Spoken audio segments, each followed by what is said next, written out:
فقد قال الله سبحانه وتعالى في كلامه المجيد وفي فرقان الحميد. أعوذ بالله من الشيطان الرجيم. بسم الله الرحمن الرحيم.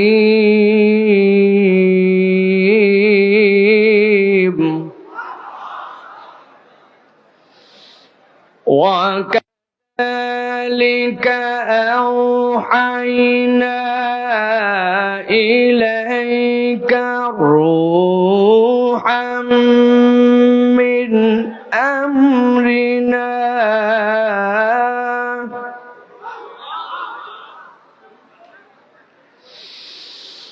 ما كنت تدري ما الكتاب ولا الإيمان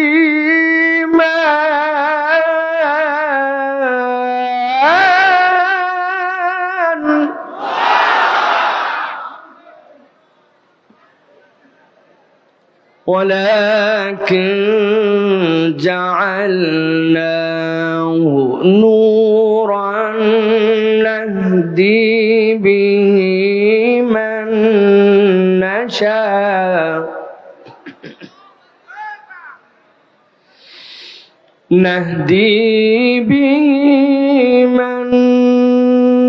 نشاء من عبادنا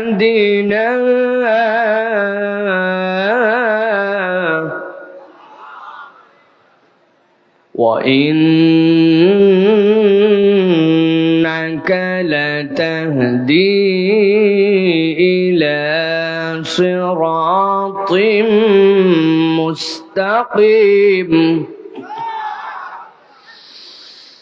نهدي به من نشاء من عبادنا وإنك لتهدي إلى صراط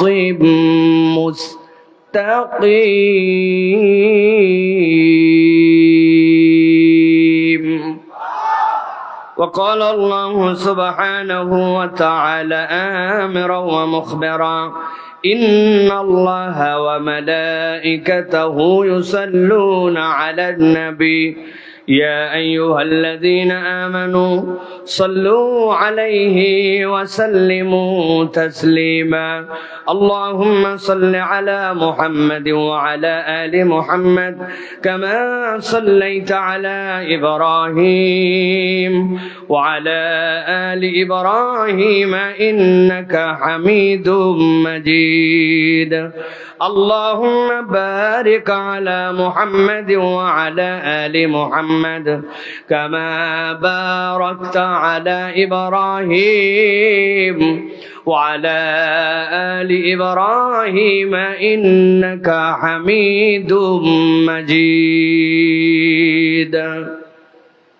আলহামদুলিল্লাহ, আল্লাহ রাব্বুল আলামিনের কাছে শুকরগুজার হচ্ছি যে আল্লাহ রাব্বুল আমিন আজকে বাংলাদেশের ঐতিহ্যবাহী জেলা সাতক্ষীরার ইসলামী সেমিনার কমিটি এবং নওয়াবেকি এর যৌথ উদ্যোগে আজকের এই নওয়াবেকি মাধ্যমিক বিদ্যালয় ময়দানে 2 দিন ব্যাপী ঐতিহাসিক এই মাহফিলে আমাদেরকে আসার বসার তৌফিক, যোগ্যতা, সুস্থতা, মন মানসিকতা, পরিবেশ পরিস্থিতি দান করলেন। সেই আল্লাহর কাছে আমরা কৃতজ্ঞ হচ্ছি। সকলে পড়ছি আলহামদুলিল্লাহ।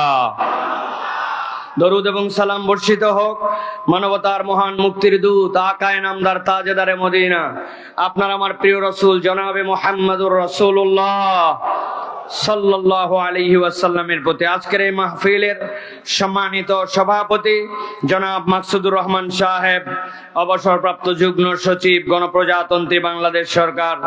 আজকের এই মাহফিলে মধ্যমণি হিসাবে যিনি আপনাদের কাছে দীর্ঘ সময় কথা বলেছেন এবং আজকের মূল কথা মূলত যার মাধ্যমে শেষ হয়েছে আজকের এই মাহফিলের, আমাদের শ্রদ্ধাভাজন আস-সুন্নাহ ফাউন্ডেশনের চেয়ারম্যান শেখ আহমদুল্লাহ হাফিজাহুল্লাহ ওয়া রাআহ। আজকের মাহফিলে উপস্থিত আছেন আমাদের অত্যন্ত শ্রদ্ধার, যার ভালোবাসা এবং স্নেহের কারণে আমি আব্দুল্লাহ সাইফুল্লাহ এই জায়গায় আসতে বাধ্য হয়েছি। কেবল একবার নয়, শায়েখ যদি আবারও বলেন, তার কেবল ভালোবাসার কারণেই এইরকম ভাবে একটি দিনের জন্য দীর্ঘ পথ মাড়িয়ে আমরা এখানে এসে হাজির হব। শায়েখ ডক্টর আব্দুস সালাম আজাদি হাফিজাহুল্লাহ ওয়া রাআহ। আমি যে কথাটি বললাম এটি কোনো ফেক কথা বা উপরে উপরে আলগা পাম দেওয়া কথা নয়। আমি দিল থেকে ভালোবাসা নিবেদন করার্থেই এই কথাটি বলেছি। সাথে সাথে আপনাদের কাছে বলে রাখি ভাই, শেখ আহমদুল্লাহ যেখানে আলোচনা শেষ করেন, সবকিছুর একটা দুনিয়াতে তারতিব আছে, সৌন্দর্য আছে। তিনি আমাদের শ্রদ্ধাভাজন বড়, তিনি আমাদের উপরের মানুষ, সেই হিসাবে এই তারতিব রক্ষা করাই আমাদের জন্য সৌন্দর্য। এখন আপনারা যারা বসে আছেন, এর থেকে ভদ্র শ্রোতা আল্লাহর আসমানের নিচে জমিনের উপরে আর একটাও নাই। কারণ এই মানুষগুলো তারপরেও কেবলমাত্র একজন মেহমানকে সম্মান জানায় বসে আছেন। আপনাদের মধু খাওয়া শেষ, এখন যদি বলি চিনি সিরকা খাও, খাবেন? আপনারা সুন্দরবনের আশপাশের লোক, বুঝে কথা বলেন, খাবেন আপনারা? তাইলে এখন তারপরেও আমরা কিছু আপনাদেরকে কথা বলার জন্য চেষ্টা করব। আল্লাহ রাব্বুল আমিন যেন আমাদের আশা বসাগুলাকে কবুল করেন, বলেন আল্লাহুম্মা আমিন। প্রিয় ভাইয়েরা, বুঝে থাকলে বলেন, আমরা এখানে কোরআনুল কারীম শোনার জন্য যে এসেছি, এই কষ্টের একটা দীর্ঘ পথ মাড়ায় এসেছি, এইটা আমাদের জন্য বেনিফিট দিবে না দিবে না? কথা বলেন, লাভ আছে না নাই? এই কোরআনুল কারীম শুনলে কি আমাদের জীবনে লাভ আছে না নাই? বলি তো আছে, কিন্তু আসলে লাভ যে কি আছে এইটা আমরা কিন্তু ঠিকঠাক মতো জানি না, ঠিক না ভাই? এই জন্য কোরআনুল কারীম আমরা কেবল এক ধারসে শুনে গেলাম আর এক ধারসে কেবল এটা বাদ দিয়ে গেলাম, এইটা আমাদের জীবনের ইমপ্লিমেন্টেশনে আনলাম না। আজকে আমি আপনাদের কাছে যে কথা বলবো, ইনশাআল্লাহ আমার মুখ দিয়ে যদি এর আগে এই কথা না শোনেন, তাহলে এই তরজে এই ধরনের ইতিপূর্বে আপনারা কখনো এই কথা শোনেন নাই ইনশাআল্লাহ। আমি আপনাদের কাছে এরকম লেখাপড়া করে কিছু কথা বলার জন্য আপনাদের কাছে নিয়ত করে এসেছি। আল্লাহ রাব্বুল আলামিন যেন আমাদেরকে এই কথাগুলি শোনার তৌফিক দান করেন। শেখ আহমদুল্লাহ বসে আছেন, এটা হচ্ছে একটা বড় মানুষের বড়ত্ব দেখানো এবং আদব। এইটা উনি জানেন, উনি আমাদেরকে স্নেহ করেন, কেননা তার তিবে তারপরে ছিল, কিন্তু শায়েকের ঢাকাতে এমার্জেন্সি সকালবেলা যে কাজটুকু আছে, এই কাজটুকুর জন্য উনি একটু আগে ভাগে বেরিয়ে যাবেন, দীর্ঘ একটা পথ তিনি পার করবেন, আমিও এরপরে যাব। এই জন্য শায়েকের নিরাপদ যাত্রার জন্য আপনারা দিল থেকে দোয়া করেন, আল্লাহ রাব্বুল আলামিন তাকে সহ সকল দাঈ ইলাল্লাহ দেরকে নিরাপদ পথ এবং নিরাপদ জীবন দান করেন। আর একটু জোরে বলেন, আল্লাহ রাব্বুল আমিন আমাদেরকে বুঝার তৌফিক দান করেন। আমি আপনাদের কাছে দুই পর্বে কথা বলবো। কয় পর্ব? দুইটা পর্ব। এই দুইটা পর্ব ধারণ করে আমরা একটা কনক্লুশনে আসব। প্রথম পর্বের কথা হচ্ছে, নবী করিম সাল্লাল্লাহু আলাইহি ওয়াসাল্লাম যেই সময়ে পৃথিবীতে আগমন করেছিলেন, তার আগমনের সময়টুকুকে বলা হতো আইয়ামে জাহেলিয়াত। একসাথে এক বাক্যে এক ঠোঁটে সকলে বলেন, ওই সময়কে কি বলা হতো? আইয়াম হচ্ছে দিনের বহুবচন, এটার সামগ্রিক অর্থ হচ্ছে যুগ। জাহেলিয়াত মানে অন্ধকার, জাহেলিয়াত মানে তমাশাচ্ছন্ন, জাহেলিয়াত মানে ইগনোরেন্স, জাহেলিয়াত মানে হচ্ছে অশিক্ষিত, অসভ্যতা। এক কথায় আমরা বুঝি নবী করিম সাল্লাল্লাহু আলাইহি সাল্লামের আগমনের মুহূর্তের দুনিয়াটাকে বলা হতো জাহেলি যুগ তথা অন্ধকার যুগ, ঠিক কি না? এখন কথা হচ্ছে নবীজির সময়ের আগমনের যুগকে অন্ধকার যুগ বলা হতো। ভাই অন্ধকার যুগ কেন বলা হতো? কারণ দিনের বেলা সূর্যের আলো দীপ্তিমান থাকতো, কম হোক আর বেশি হোক দিনের বেলা সব জায়গায় আলো পৌঁছাতো। কিন্তু রাত্রেবেলা তাদের কোন রকম ইলেকট্রিক বাতি ছিল না, রাত্রেবেলা তাদের সামনে কোন রকম বিদ্যুৎ বাতি ছিল না, কোন রকম সৌর বিদ্যুৎ ছিল না, কোন রকম তাদের ইলেকট্রিসিটির অর্গানাইজেশন ছিল না। এই জন্য পুরা রাত জাজিরাতুল আরবে ঘুটঘুটা অন্ধকার, বাড়ি ঘর কিচ্ছু দেখা যেত না। দিনে আলো, রাত্রে তুমুল অন্ধকার। এই জন্য ওই যুগকে বলা হতো আইয়ামে জাহেলিয়াত। তাই এই ডানে যারা আছেন তাই তাহলে আইয়ামে জাহেলিয়াত বলা হতো, কিন্তু রাত্রের অন্ধকারের জন্য জাহেলি যুগ বলা হতো না। তাহলে জাহেলি যুগ বলা হতো কি কারণে? পৃথিবীর প্রখ্যাত যতগুলি সিরাত গ্রন্থ এবং সিরাতবিদ আছেন, এই সব সিরাতবিদদের সমন্বিত মতামত 5টা কারণে নবী করিম সাল্লাল্লাহু আলাইহি ওয়াসাল্লামের সময় এবং যুগকে জাহেলি যুগ বলা হতো। একসাথে বলতে হবে কারণ কয়টা। সবাই বলে নাই। ওই যে পেছনের লোকজন ফাঁকি মারতেছেন, ভাই ফাঁকি মাইরেন না আল্লাহর ওয়াস্তে। পুরা বছরে 2 বার এই 2 দিন মাত্র মাহফিল হয়, তো এই 2 দিন এনার্জি না রাখলে কবে এনার্জি রাখবেন? তাহলে জাহেলি যুগ বলা হতো কয়টা কারণে? 5টা কারণে। নাম্বার 1 মুখস্থ করে ফেলেন জায়গা মতো, কিন্তু আমি ধরবো, বলছি 2 পর্বে কথা বলবো আপনাদের কাছে। 1 নম্বর, নবী করিম সাল্লাল্লাহু আলাইহি ওয়াসাল্লামের সময়ে মানুষজন নারীদেরকে কোনো মর্যাদা দিত না। আল্লাহ কাফেরদেরকে জাহান্নামে ঢুকাবেন, তারপরেও আল্লাহ বলেছেন ওয়া ইযাল মাউউদাতু সুইলাত বিআইয়ি যামমিন কুতিলাত, তাদেরকে তো জাহান্নামে দেওয়াই হবে কুফরির কারণে, কিন্তু তথাপিও তাদেরকে জিজ্ঞাসা করা হবে তোমরা ওই নারী, শিশু, ছোট বাচ্চা তাদেরকে কেন হত্যা করেছিলে? অতএব ওই সমাজে নারীর কোনো সম্মান ছিল না, নারী ছিল ভোগ্যপণ্য, নারী ছিল ইউজলেস। তাদের কাছে নারীর কোনো সম্মান, ইজ্জত, মর্যাদা, নারীর অধিকার ওই সময়ে ছিল না। ঠিক তো? 1 নম্বর মিলাবো আমি কিন্তু আবার। 2 নম্বরে, ওই সময়ে মানুষেরা এতিমদেরকে কোন রকম ইজ্জত মর্যাদা দিত না। কেউ যদি এতিম হতো, সাথে সাথে তারা মনে করত সুযোগ একটা পাওয়া গেছে, এখন আমরা তার সম্পদ ইচ্ছা মতো খাইতে পারি, খাইলে আমাদের আর কোনো টেনশন নাই। তাহলে এতিমদের কোনো অধিকার সমাজে ছিল। 3 নম্বর, ওই সময়ের মানুষ ছিল জোর জার মুল্লুকতার। কি বলছি ভাই? সাতক্ষীরায় কি এই ডায়লগ চলে ভাই? জোর জার মুল্লুকতার। যে যত বড় ডাকাত, সে সমাজে তত বড় ক্ষমতাধর, তার কাছে কেউ কিচ্ছু বলতে পারে না। আমার পাওয়ার আছে, আমি খাইয়ে ফেললাম। আমার পাওয়ার আছে, দেশের টাকা আমি বিদেশে পাচার করে দিতে পারি। আমার পাওয়ার আছে, ব্যাংক আমি উদ্ধার করে দিতে পারি। আমার পাওয়ার আছে, বিনা বিচারে মানুষকে আটক করে ফেলতে পারি। আমার পাওয়ার আছে, মানুষের বাড়ি ঘর জ্বালায় দিতে পারি। আমার পাওয়ার আছে, মানুষকে ফাঁসিতে ঝুলাই দিতে পারি। এত জোরে ঠিক বললেন মানে? আমি নবীজির সময়ের কথা বলতেছি, আন্দাজে বুঝে সুঝে ঠিক বলেন, মাথা খাটান। তাহলে 3 নম্বর ছিল জোর জার মুল্লুকতার। মনে থাকবে তো? প্রত্যেকটার আবার হাদিস থেকে আমি প্রমাণ দেব আপনাদের কাছে, এইরকম না, শুধু সামারিটা বলতেছি, ভালো করে বোঝেন। 4 নম্বরে, ওই সময়ের মানুষরা ছিল চূড়ান্ত যুদ্ধবাজ। কি ছিল? এরকম কথাও সিরাত গ্রন্থে আসছে। এক লোক একটা উট নিয়েছে, একজনের বাড়ির পাশে একটা পাহাড় আছে, ওই পাহাড়ের মধ্যে উট চড়াতে লাগাইছে। উটটা চড়তেছে, ওই লোকের মনের মধ্যে জ্বলতেছে যে কেমনে এর মধ্যে একটা গন্ডগোল পাকানো যায়। যেই লোকের বাড়ির ধারে উট চড়াইছে, ওই লোককে যেয়ে বলছে, এই তোর বাড়ির সাথে একটা উট চড়াই, উটের মালিকের বাড়ি অন্য পাড়ায়, তোর ঘাস খায় আর তোর এলাকার মধ্যে অন্যের উট চড়াই, তুই কিছুই করতে পারিস না? বলে আমি কি করব? বলছে কিছু অন্তত করতে না পারলে তোর ঘাস খাইয়ে যেই উট দুধ দিবে ওর দুধ দোয়াই ফেলা। এই কথা বলে যেই লোকের উট তার কাছে গেছে, যে বললো ভাই একই এলাকায় আমরা থাকি, না হয় তুই বেকায়দায় পরে তোর এলাকায় ঘাস নাই, ওই জায়গায় একটু উট বাঁধছিস, তাই বলে কি তোর উটের দুধ ওই দোয়ায় নিবে? বলে কি? বলছে সত্যিকার ঘটনা। হ্যাঁ, তো কি করা লাগবে? তো ঠেকা। এদিকে বলছে খাওয়া, ওদিকে বলছে ঠেকা। এইরকম স্বভাবের লোক কি সাতক্ষীরায় আছে নাকি? কিলিক যায় আছে নাকি? বা নিজেদের মধ্যে গন্ডগোল লাগায় আছে নাকি ভাই? ওই সময়ে ছিল এই ঘটনা দিয়ে উটের এই খাওয়ানো, এই কাহিনী নিয়ে একটা যুদ্ধ বাঁধছে।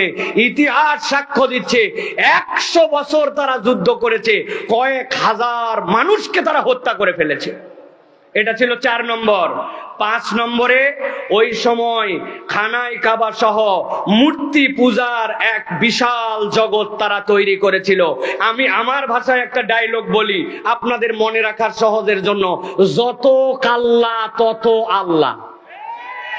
ভাই বলেন না একবার, সবাই একবার বলেন, যত কাল্লা। নাউজুবিল্লাহ। এটা আমার কথা নয়, ওমরে ফারুক রাদিয়াল্লাহু তাআলার কথা। ওমরে ফারুক রাদিয়াল্লাহু তাআলা বলছেন, জাহেলি যুগে আমরা কেমন বেকুব ছিলাম জানো? ওমর রাদিয়াল্লাহু তাআলা নিজে বলতেছেন, মাওকুফ হাদিস। তিনি বলছেন, আমাদের সময় আমরা মিষ্টান্ন দিয়ে অনেকক্ষণ ধরে জাল দিতে দিতে দিতে দিতে দিতে আঠা হয়ে যায়। আপনারা মাঝে মাঝে খেজুরের গুড় জাল দিয়ে আঠা বানান না ভাই? ওই রকম আঠা হওয়ার পরে ওইটা দিয়ে আমরা সুন্দর করে একটা মূর্তি বানাইছি। মূর্তি বানায়া মানছি এটাই আমার ইলা। নিজের হাতে বানাইছে, মিঠা দিয়া ওইটা বানায় বগলে রাখছি, বগলে নিয়ে পুরা এলাকা ঘুরে বেড়াই। যখন ঘুরতে ঘুরতে দুপুর হয়েছে, হযরত ওমর রাদিয়াল্লাহু তাআলা বলছেন, এমন ক্ষুধা লাগছে, ডাইনে বামে তাকায় দেখি খাবার নাই। রাগ তরিলা, প্রথমে পায়ের দিক থেকে চিবায়া খাইছি, খাইয়ে মনে করছি কোমর পর্যন্ত খাই, আর খাবো না। কিন্তু এমন ক্ষুধা লাগছে, খাইতে খাইতে পুরা ইলা গিলে খাই ফেলাইছে। হযরত ওমর বলছে, না আরে আমরা কেমন জাহেলি যুগে বোকা ছিলাম, নিজের হাতে বানানো ইলা নিজেরা খেয়ে ফেলতাম। নাউজুবিল্লাহ। তাহলে জাহেলি যুগের কারণ ছিল 5টা। নারীর মর্যাদা নাই, এতিমের মর্যাদা নাই, জোর যার মুল্লুক তার, ডাকাতি স্বভাব। 4 নম্বরে ওই মানুষগুলা যুদ্ধবাজ। আর 5 নম্বরে ওই মানুষগুলি ছিল ওই যুগের মধ্যে সবচেয়ে বেশি মূর্তির পূজারী। এই 5টা কারণ নবী করিম সাল্লাল্লাহু আলাইহি ওয়াসাল্লামের আগমনের আগ মুহূর্তের যুগকে বলা হতো জাহেলি যুগ। কি যুগ? নবী করিম সাল্লাল্লাহু আলাইহি ওয়াসাল্লামের নবুয়তের প্রকাশের আগের যে যুগটুকু, এই যুগটুকুকে 2 ভাগে ভাগ করা হয়। খেয়াল করবেন এবং মুখস্থ রাখবেন। 17 থেকে 25 নবী করিম সাল্লাল্লাহু আলাইহি সাল্লামের যে 8 বছর সময়, এই 8 বছর সময়টুকুকে নবী করিম সাল্লাল্লাহু আলাইহি সাল্লাম চেষ্টা করতেন কেমনে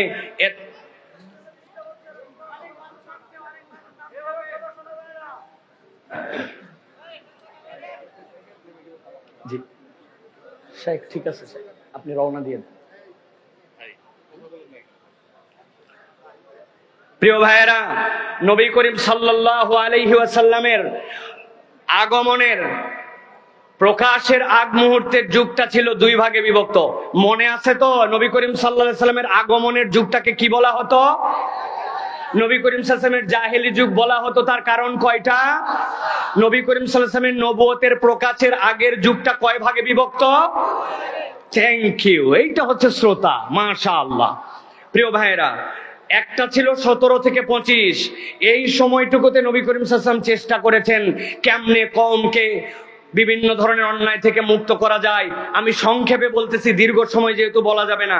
এর একটা পর্ব ছিল নবী করিম সাল্লাল্লাহু আলাইহি ওয়াসাল্লামের হেলফুল ফুজুল গঠন। নবীজি চেষ্টা করেছেন কেমনে এদেরকে মুক্ত করা যায়, কেমনে ডাকাতি থেকে বাঁচানো যায়। আবু জেহেল তার সঙ্গপাঙ্গ নিয়ে এক লোক আসছে ইয়ামেন থেকে আসার পরে কাপড়ের দোকান দিছে। আবু জেহেলের ভাব চক্কর, পিছনের লোকজন দেখে বুঝছে এই লোক তো দুর্বল লোক নয়, এই লোকের একটা অবস্থান আছে। বলতে কাপড় কত করে? এত দাম। বলতে সব কাপড় আমাকে দিয়ে ফেলা, সন্ধ্যাবেলা যাওয়ার সময় টাকা দিব, নিয়ে চলে যাবি। ওই লোক সন্ধ্যাবেলা যখন তার কাছে গেছে, আবু জেহেল আসমান থেকে পড়ছে, হ্যাঁ তুমি কোত্থেকে আসলে, তোমার তো চিনি না। সাথের লোকজনকে বলছে, এই কাপড় নেওয়ার সময় তো তোরাও ছিলি, চিনি না মানে? বলতেছে, ভাই তুমি কোত্থেকে আইছো? ভাই আমরা তো সকাল থেকে এই লোকের সাথে আছি, আমরা তো এই লোককে কোনো কাপড় কিনতে দেখি নাই। নবীজি এই ঘটনা দেখেছেন, কিন্তু এই সকল অনাচার থেকে তাদেরকে ফেরায়েতের চেষ্টা করেছেন, প্রপারলি সফল হন নাই। দ্বিতীয় পর্বটা 25 থেকে 40 বছর। এই 25 থেকে 40 বছর আল্লাহ নবী সাল্লাল্লাহু আলাইহি ওয়াসাল্লাম 15 বছর গারে হেরার মধ্যে চিন্তা করছিলেন, ধ্যান করছিলেন, এই জাতিকে কেমনে মুক্ত করা যায়, এইটা নিয়ে 15 বছর আল্লাহ নবী ভেবেছেন। এখানে কেউ যদি একজন আমাকে বলতে পারেন, আমি তার জন্য দোয়া করতে চাই। সেটা হচ্ছে, আল্লাহ নবী 15 বছর গারে হেরায় বসে বসে চিন্তা করেছেন, ভেবেছেন ওই 5টা বিষয় নিয়ে জাহালাতের। কিন্তু গারে হেরাটা কোন পাহাড়ের উপর অবস্থিত? পাহাড়ের নাম কি? আরে ভাই, হেরা গুহা পাহাড়ের নাম কি? জাবালে নূর। বলেন কি পাহাড়? জাবালে নূর। জাবাল মানে পাহাড়, নূর মানে পর্বত। ওই পর্বতের উপর আল্লাহ নবী সাল্লাল্লাহু আলাইহি সাল্লাম ভেবেছেন 1 বছর 2 বছর নয়, 15 বছর। সোমবার দিন নবীজি বেরিয়ে যেতেন, সোমবার, মঙ্গলবার, বুধবার 3 দিনের খাবার নিয়ে গেছেন। কিন্তু যাওয়ার পরে খাদিজা রাদিয়াল্লাহু তাআলা দেখেছেন আমার স্বামী বুধবারে আসেন নাই, বৃহস্পতিবারে আসেন নাই। এই মহিলা, আল্লাহর নবীর বয়স যখন 39, খাদিজা রাদিয়াল্লাহু তাআলার বয়স তখন 54। ওই মহিলা, ভদ্র মহিলা, আমাদের মা, তিনি তখন 8 কিলোমিটার পথ পাত করে 2600 ফিট উঁচুতে আল্লাহর নবীর জন্য খাবার নিয়ে যেতেন। তিনি ছিলেন আশিকে রাসূলের প্রকৃতার্থে পৃথিবীর বুকে বিশ্ব রোল মডেল, ঠিক কি না? প্রিয় ভাইরা, আল্লাহ নবী সাল্লাল্লাহু আলাইহি সাল্লাম ভাবলেন 15 বছর। ভাবার কারণ হচ্ছে 5টা। কয়টা? ভালো করে খেয়াল করেন। নবীজি সাল্লাল্লাহু আলাইহি সাল্লাম দীর্ঘ 15 বছর ধরে 5টা বিষয় নিয়ে ভাবতেছিলেন। কিন্তু আল্লাহ নবী সাল্লাল্লাহু আলাইহি সাল্লামের কাছে যখন তার বয়স 40 হয়ে গেল, জিবরাইল আমিন একদিন তার কাছে এসে হাজির হয়ে গেলেন। জিবরাইল আমিন যখন হাজির হলেন, ইন্নী বুইসতু মিনাল্লাহ, আল্লাহর পক্ষ থেকে এসেছে আমি রুহুল আমিন। এরপরে তিনি আল্লাহ নবী সাল্লাল্লাহু আলাইহি সাল্লামকে বললেন, আল্লাহ আপনাকে নবী হিসেবে মনোনীত করেছেন, আল্লাহ আপনাকে একটা ওহী দিচ্ছেন, ইকরা। আল্লাহ নবী বললেন, মা আনা বিকারিন, আমি তো পড়তে জানি না। আবার তাকে বললেন ইকরা, একটু চাপ দিলেন তার বুকে, বললেন ইকরা, পড়ুন। নবী বললেন পড়তে পারি না। এরপরে তৃতীয়বার চাপ দেওয়ার পরে যখন জিবরাইল আমিন বললেন ইকরা বিসমি রাব্বিকাল্লাযী খলাক, খলাকাল ইনসানা মিন আলাক, ইকরা ওয়া রাব্বুকাল আকরাম আল্লাযী আল্লামা বিল কলাম। আল্লাহর নবী পুরোটুকু পড়লেন, পাহাড় থেকে নিচে নেমে মক্কার তার ঘরের মধ্যে চলে আসলেন। এখানে যত শ্রোতা আছেন, কাছে আছেন, দূরে আছেন, মাইকের শব্দ যারা যাচ্ছে, মা বোন সহ, আমি আপনাদের কাছে জিজ্ঞাসা করতে চাই, আমি যে এই ছোট্ট ঘটনাটুকু বললাম ওহী নাজিলের প্রথম অবস্থায়, এখানে এরকম একজন মানুষ আছেন নাকি? হাত তোলেন। হুজুর, আমি এর আগে জীবনে ওহী নাজিল হইছে এই 5টা শব্দ দিয়া, 5টা বাক্য দিয়ে, এই ঘটনা কখনো আমি শুনি নাই। আছেন কেউ? সবাই আমরা জানি এইটা আল্লাহর নবীর ওহী নাজিলের এই প্রেক্ষাপট, কিন্তু হৃদয়ের মধ্যে ভিন্ন একটা কথা কখনো আমাদের উদয় হয় না। আল্লাহর নবী দীর্ঘ 15 বছর পর্যন্ত 5টা বিষয় নিয়ে ভাবলেন। আল্লাহর নবী ভাবলেন এই জাতিকে কেমনে মুক্ত করা যায়, কেমনে এদের নারীদের মর্যাদা দেওয়া যায়, কেমনে এদের এতিমদের সম্পদ দেওয়া যায়, ডাকাত জাতিকে কেমনে মানুষ বানানো যায়, এই কমকে কেমনে মূর্তি পূজা থেকে বের করা যায়। ভাবলেন আল্লাহর নবী 15 বছর। কিন্তু আয়াতে কারিমা আসলো ইকরা বিসমি রাব্বিকাল্লাযী খলাক। ও আমার নবী, পাঠ করুন যিনি আপনাকে সৃষ্টি করেছেন। কখনো কি চিন্তা করে দেখেছেন ভাবনা আল্লাহর নবীর কি আর আয়াতে কারিমা আসলো কি? আমাদের মন তো এরকম মনে হয়, আল্লাহ যদি বলতেন নবী যান আপনি তাওহীদের দাওয়াত নিয়ে চলে যান, নবী যান আপনি যাওয়ার পরে যুদ্ধ বন্ধ করার পলিসিগুলো এইভাবে বলে দিচ্ছি, এইভাবে আপনি কার্যক্রম শুরু করেন, এরকম একটা ওহী আসলো না। কিন্তু পৃথিবীর সব মুফাসসিরিনে কেরাম একমত, পৃথিবীতে কিয়ামত পর্যন্ত আর কোনো পয়গম্বর আসবেন না। কিন্তু দুনিয়া চলমান থাকা অবস্থায় জাহিলি যুগের আসর, জাহিলি যুগের আমল, জাহিলি যুগের কার্যক্রম কোথাও না কোথাও আসবে, কম আর বেশি চলবে। কিন্তু এই জাহিলি যুগকে যদি কোরআনের যুগে রূপান্তর করতে হয়, আল্লাহ প্রথম যে আয়াতে কারিমা দিয়েছেন ওর মধ্যেই আল্লাহ তার থিম ঢুকায় দিয়েছেন। আল্লাহ মূলত বুঝাতে চান, বান্দা তুমি তোমার জাতিকে যত আগায় নিতে যাও, তুমি যদি তোমার জাতিকে আল্লাহর পরিচয়ে শিক্ষিত করতে না পারো, কোরআনের দীক্ষায় দীক্ষিত করতে না পারো, আল্লাহর পরিচয়হীন জাতি যদি হয়, তাহলে ওই জাতি দ্বারা কখনো ভ্রমূলে তাদের পরিবর্তন আনা সম্ভব নয়। আমার কথা নয়, আল্লাহ রাব্বুল আমিন বলছেন ওয়া কাযালিকা আওহাইনা ইলাইকা রূহাম মিন আমরিনা মা কুনতা তাদরি মাল কিতাবু ওয়ালাল ঈমান।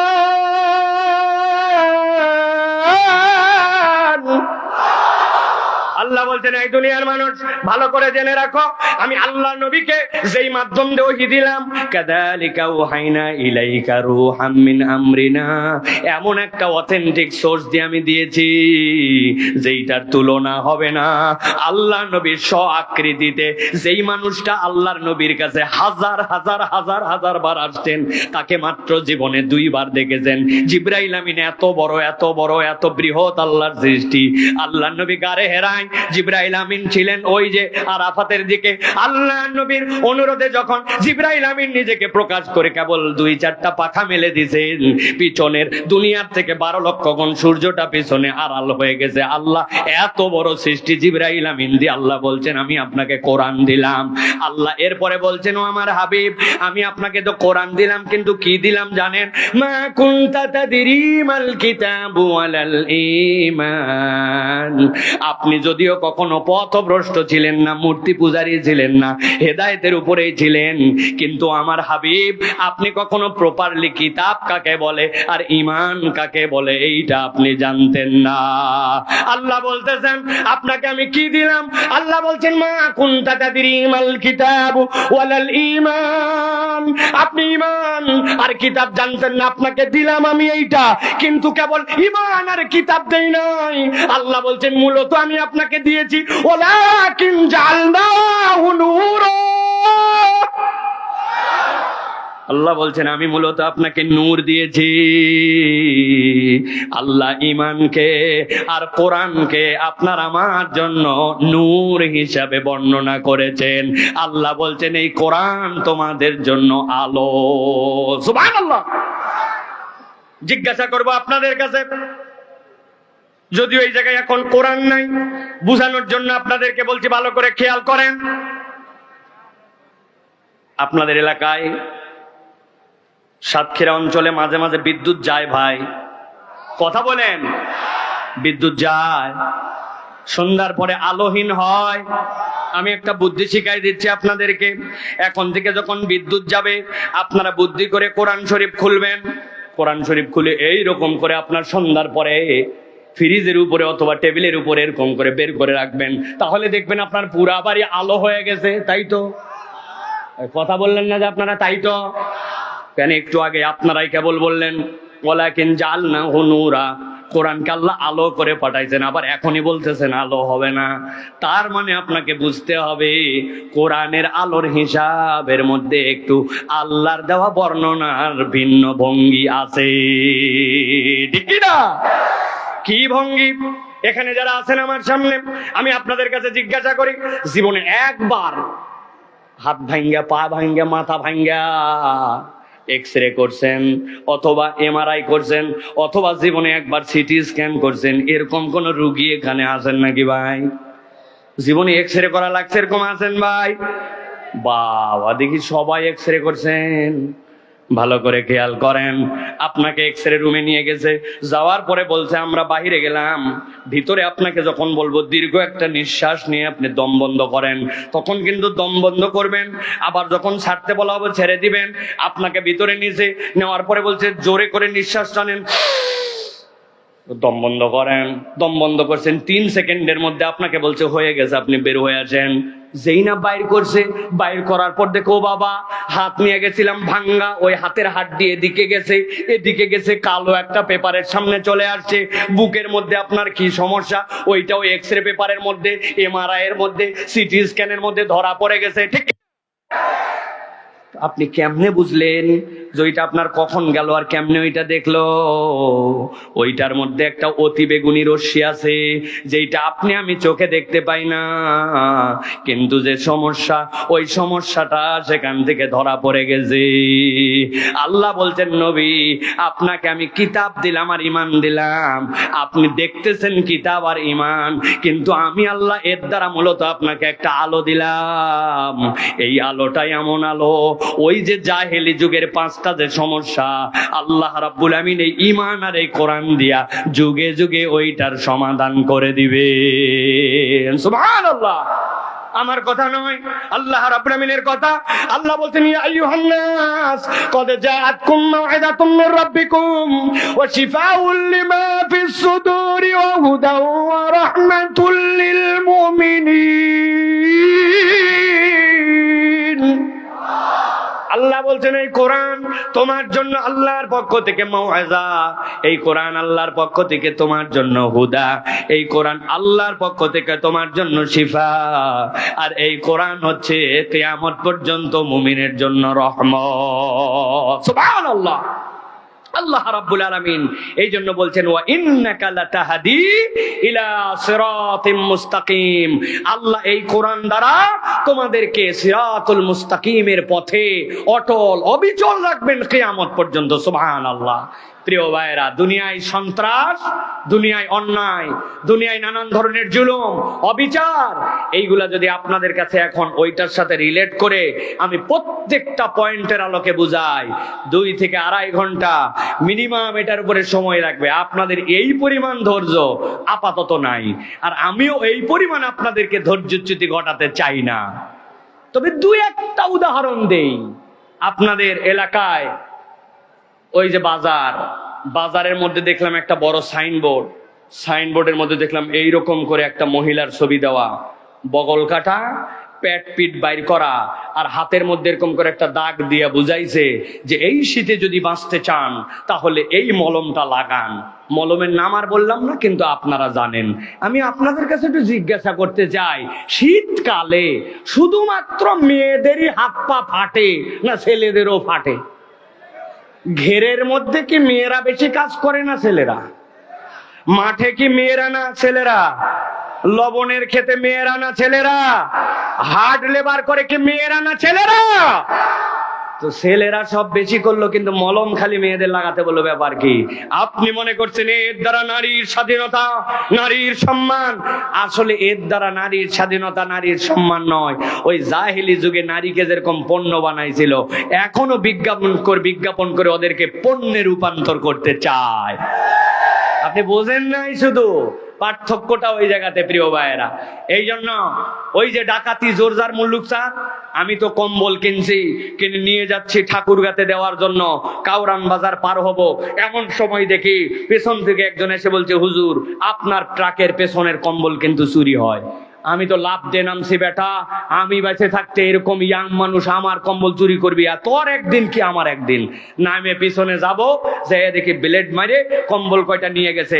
আমাকে একজন জড়ায় ধরে বলছে, হুজুর এত রাগ দেখায়েন না। আমি বললাম, আপনি আমারে ছাড়েন, আমি চোর ধরবো। বলে, চোর ধরতে দেন না, খবর আছে? আমি বললাম, কেন, তুমি কি চোরের সাথী? বলছে, না না, চোর যে ব্লেড দিয়ে কম্বল কেটে দিয়ে কম্বল 10টা নিয়ে গেছে, ওই ব্লেড জমা দিয়ে যায় নাই।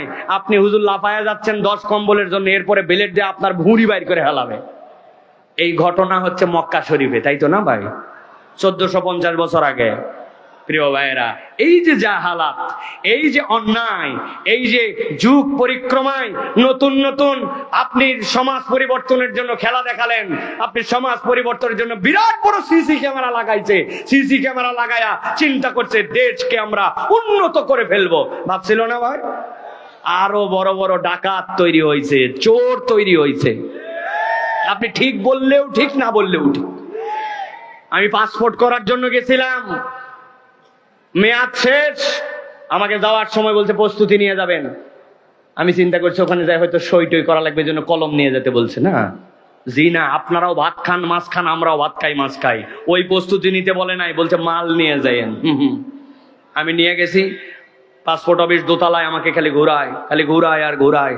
আমার থেকে মালও নেয় না, আবার কাজও করে দেয় না। অনেক সময় পার হয়েছে, হওয়ার পরে বলছে নিচতলায় চলেন। যেই না নিচে নামতেছি, একটা সিঁড়ি, এরপর একটা ল্যান্ডিং, তারপরে আরেকটা সিঁড়ি। এই মধ্যের সিঁড়ি আর উপরের সিঁড়ির মাঝের যে জায়গা, ওখানে দাঁড়ায় বলতেছে, হুজুর টাকা দেন। আমি বললাম, এই টাকা দেওয়ার জন্য তো আমি বহুতক্ষণ ধরে রেডি, তুমি এতক্ষণ ঘুরাই এই জায়গায় টাকা নিতে আইছো কেন? বলছে, হুজুর আর বলেন না, এই বিল্ডিংটি সিসি ক্যামেরা নিয়ন্ত্রিত। আমরা মনিটরে চেক করে দেখছি, সব জায়গায় এই বিল্ডিং এর ছবিগুলো আসে, খালি এই জায়গাটা ধরে না। তো যেই জায়গাটা ধরে না ওই জায়গাতে আসছে উনি টাকা খাওয়ার জন্য। সুতরাং আমি আপনাকে বলতে চাই, সব সময় মনে রাখবেন জাহালতের 5টা কারণ। আল্লাহ নবী নবুয়তের পূর্বে এইগুলাকে দূর করতে পারেন নাই। আল্লাহ রাব্বুল আমিন পরিবর্তনের যে মাধ্যম দিয়েছেন ওইটা আল কোরআন, আল কোরআনের বিধান, আল কোরআনের সমাজ, আল কোরআনের শাসন। আপনি যদি ওইটাকে প্রতিষ্ঠিত করতে না পারেন, আপনার এই সকল চাপাবাজি ডায়লগ কিয়ামত পর্যন্ত চলতে পারে। এই দেশ এবং দুনিয়া কখনো প্রকৃত পরিবর্তন হবে না, ঠিক কি না? আগে ছিল চোরের দেশ, তারপরে হয়েছে ডাকাতের দেশ, ঠিক না ভাই? সাতক্ষীরার লোকের থেকে বেশি কেউ জানে না জুলুমের কষ্ট কি, অত্যাচারের কষ্ট কি, পরিবারহীনতার কষ্ট কি, মিথ্যা মামলা কি, এটা সাতক্ষীরার লোক জানে, ঠিক কি না? অতএব প্রিয় ভাইয়েরা, আমরা আপনাদের কাছে বলতে চাই যে এই যে পরিবর্তন যদি আমরা চাই, তাহলে আমাদেরকে ঠিক ঠিক মনে রাখতে হবে এই পরিবর্তন একমাত্র কোরআনুল কারীম এবং নবী করিম সাল্লাল্লাহু আলাইহি ওয়াসাল্লামের দেখানো পথ এবং পাথেয় দ্বারা সম্ভব। এছাড়া প্রকৃতার্থে পরিবর্তন সম্ভব নয়। বাস, কথা সাফ সাফ প্রিয় ভাইয়েরা। এখন ভূমিকা আপনাদের কাছে শেষ করলাম।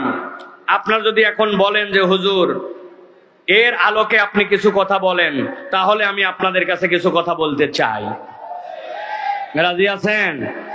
আমি আপনাদের এই এলাকায় কখনো আসি নাই, এই জন্য যারা আমার কথা আজকে প্রথম শুনতেছেন তাদের জন্য বলতেছি, ভাই আমার প্রত্যেকটা ওয়াজের শুরুতে একটা আইল বান্দানি আছে, একটা বাউন্ডারি আছে।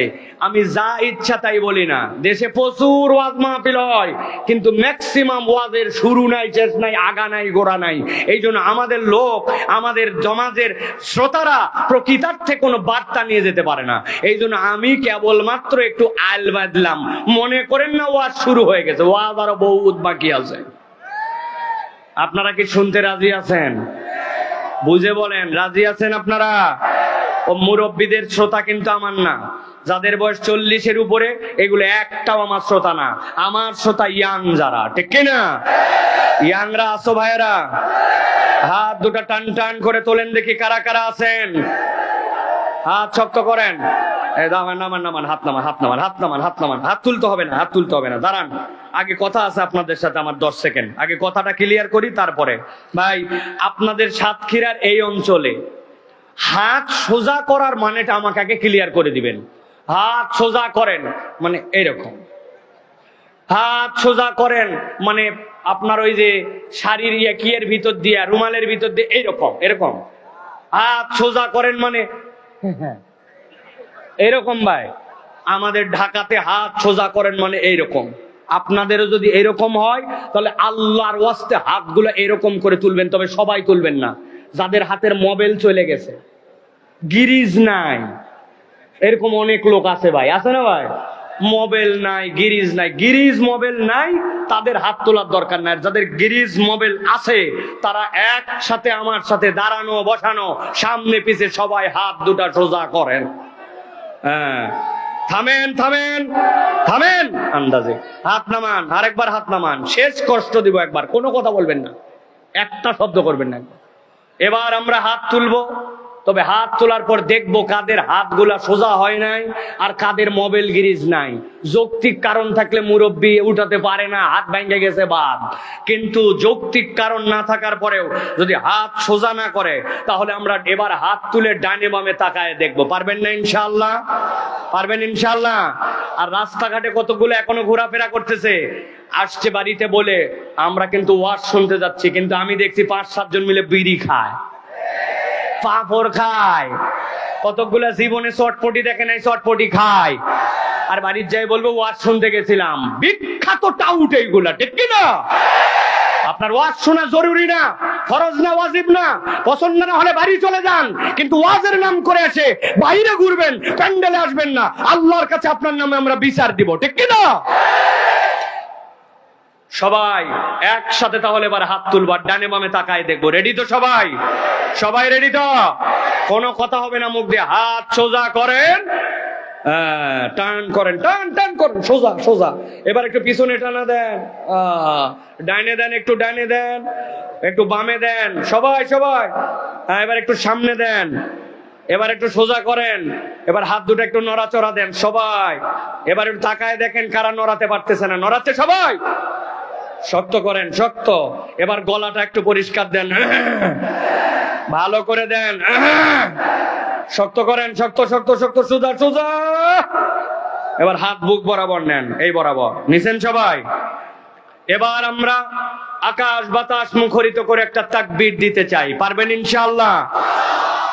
সাতক্ষীরার এই মাঠে বিগত 20 বছরে এই রকম করে আল্লাহর নাম দেই নাই, এরকম একটা তীব্র আওয়াজে আল্লাহকে খুশি করার নিয়তে একটা তাকবীর দিতে হবে, পারবেন ইনশাআল্লাহ?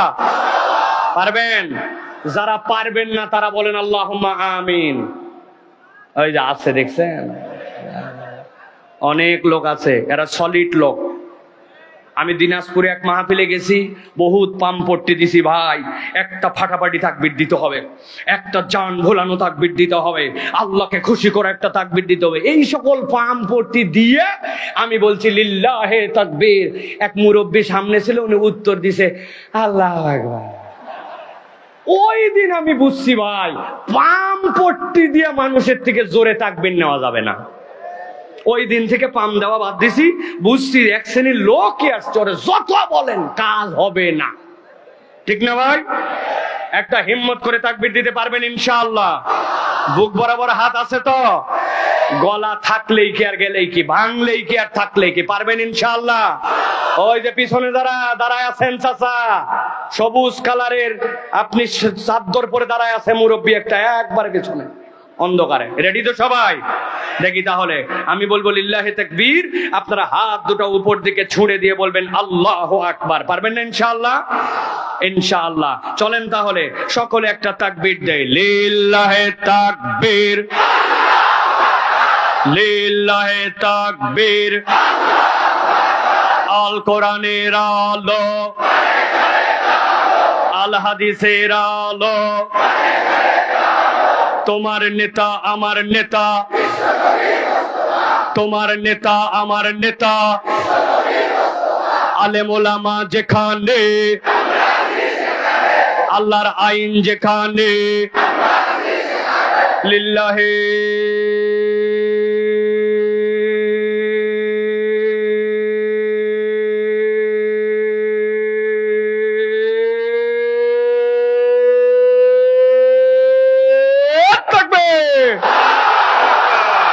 আলহামদুলিল্লাহ। শয়তান আছে? আর শয়তান আল্লাহু আকবারের স্লোগান পছন্দ করে না, ঠিক কি না? এই জন্য বাংলাদেশে যারা আল্লাহু আকবারের স্লোগান পছন্দ করে না, এরা হচ্ছে শয়তানের মামাতো খালাতো ফুফাতো ভাই। আগামীর বাংলাদেশ ইসলামের বাংলাদেশ, আগামীর বাংলাদেশ কোরআনের বাংলাদেশ, আগামীর বাংলাদেশ তরুণদের বাংলাদেশ, আগামীর বাংলাদেশ বৈষম্যহীন বাংলাদেশ, আগামীর বাংলাদেশ ইন্ডিয়ার আধিপত্যবাদের বিরুদ্ধে বাংলাদেশ। ওই বাংলাদেশে আল্লাহু আকবার, আগামীর বাংলাদেশে তাদের পক্ষে আমরা। আল্লাহু আকবার পছন্দ করো না, এই দেশে রাজনীতি করার তোমার দরকার নাই।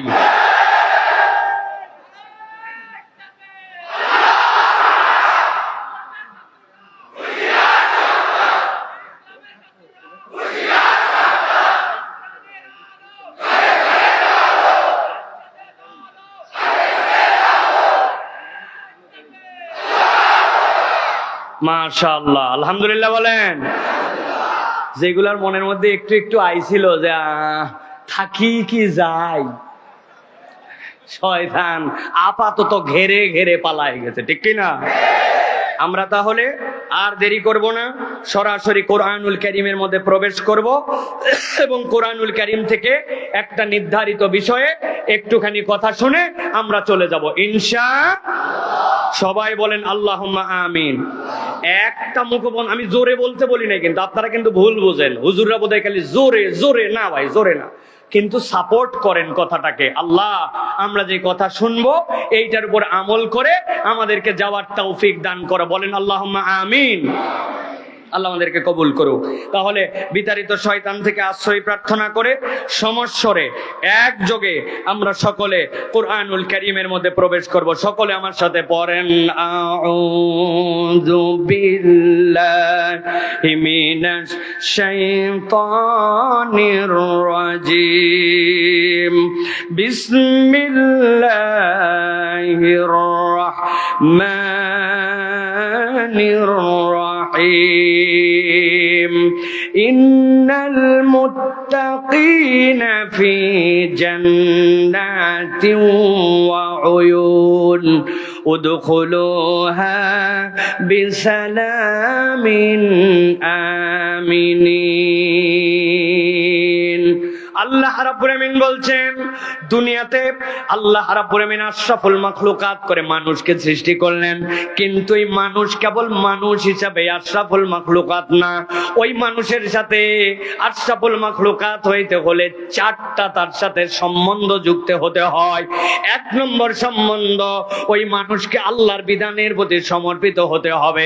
বান্দা যখন আল্লাহর বিধানে সমর্পিত হয় তখন ওই মানুষের পরিচয় হয় মুসলমান। আল্লাহ বলছেন, আমি তোমাকে কেবল মুসলিম হিসাবে দেখতে চাই না, আমি তোমার গ্রেডে 2তে উন্নীত করতে চাই। ওই বান্দা যখন আল্লাহ রাব্বুল আমিনের প্রতি পূর্ণ বিশ্বাস করে কাজের মধ্যে নেমে পড়ে, গায়েবে বিশ্বাস করে, আল্লাহ রাব্বুল আলামিনের যেই বিধান তার মাথায় ধরে ওইটাও মানে, যেইটা মাথায় ধরে না ওইটাও মানে। আল্লাহ বলছেন ওই মুমিনের পরিচয় তখন হয় মুসলিম নয়, কেবল মুমিন। আল্লাহ বলছেন ওই মানুষটাকে আমি গ্রেড 3তে উন্নীত করি। ওই মানুষটা যখন আল্লাহর যাবতীয় নিষেধাজ্ঞা থেকে নিজেকে সরায় নেয় আর আল্লাহর নিষেধাজ্ঞা থেকে সরায়া আল্লাহর দেওয়া বিধানের প্রতি অটল অবিচল থাকে, তখন ওই মানুষটা হয় মুত্তাকি। আর ওই মানুষ, যেই মানুষ মুমিন, মুসলিম, মুত্তাকি, কিন্তু এরপরেও আল্লাহ রাব্বুল আমিনের জন্য ওই বান্দা এমন কাজ করে যেই কাজ না করলে আল্লাহ খুশি নয়, কিন্তু আল্লাহকে খুশি করার জন্য ওই বান্দা আল্লাহর দেওয়া ভালো কাজগুলা বেশি বেশি করে।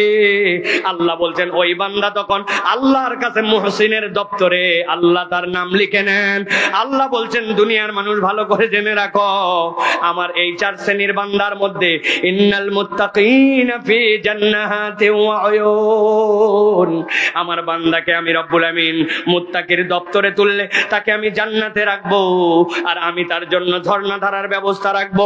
আল্লাহ ডাক দিয়ে বলবেন উদখুলুহা বিসালামিন আমিনিন, আমি আমার বান্দাকে ডাক দিয়ে বলবো তুমি নিরাপদে জান্নাতে ঢুকে যাও। আল্লাহ বলছেন আর যখন বান্দা জান্নাতে যাবে, ওয়া নাযানা মা ফি সুদুরিহিম মিন গিল্লিন, দুনিয়ার বুকে হাজার ভালো মানুষ হওয়ার পরেও অন্তরের মধ্যে ঈর্ষা চলে আসে, অন্তরের মধ্যে দূরত্ব তৈরি হয়, মানুষের সাথে মানুষের ভেদাভেদ হয়। আল্লাহ বলছেন যেই না জান্নাতে ঢুকবে, ওয়া নাযানা, আমি দূর করে দিব মা ফি সুদুরিহিম, তার অন্তরে যা আছে, মিন গিল্লিন, ঈর্ষা, ইখওয়ানা, ওই মানুষগুলা ভাই ভাই হয়ে যাবে। আল্লাহ বলতেছেন আলা সুরুরিম মুতাকাবিলিন, ওই মানুষগুলা জান্নাতে আল্লাহর দেওয়া চেয়ারের উপরে সামনাসামনি করে ভাই ভাই হিসাবে বসে যাবে। আল্লাহ বলছেন লা ইয়ামাসসুহুম ফিহা নাসাবুন, কঠিন কথা ভালো করে বোঝেন। আল্লাহ বলছেন লা ইয়ামাসসুহুম ফিহা নাসাবুন, আল্লাহ বলছেন সেই জায়গায় তাদের কোনো ক্লান্তি স্পর্শ করবে না। ওয়া মা হুম মিনহা বিমুখরিজিন, আল্লাহ বলছেন কখনো তাদেরকে সেখান থেকে বের করা হবে না। সাতক্ষীরার মুসলমান, জান্নাতে মুত্তাকিরা যাবে, আল্লাহ নিয়ামত দিবে।